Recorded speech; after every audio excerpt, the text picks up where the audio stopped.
Yaxshi video. Yine Deken işkibazları, pervazlar. Yine dekenlerimizi reklama kılmakçımız. Yine. Avvalambor assalomu alaykum hurmatli do'stlar, aziz muxlislar. Bugun 8-dekabr bayrami günü.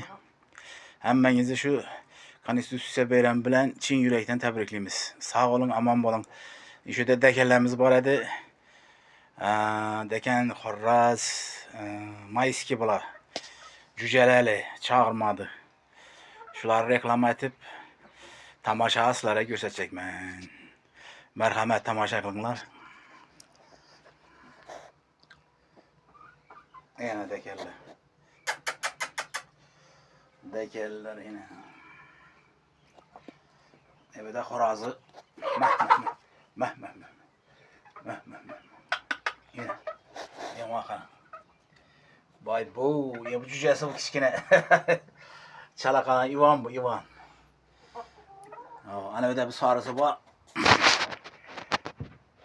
Dekelle turistki bu. Mah.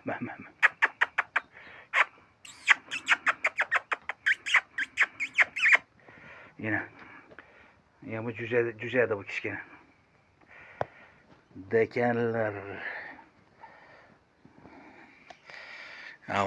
Ya bu koç karxanaları remont etip az ben çıktım, xaradım. Maytdan bu tovuqlardan görəlik hani.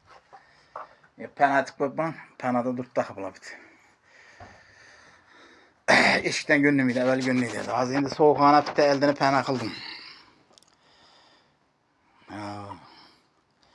İşindən görünlər görürlər. Soğuktan indi bir amasaq çıxarıb alıversək bunları. Ana arayan olsa yine getiverdi. Şundan Xuda xalasa cüce alacak mı?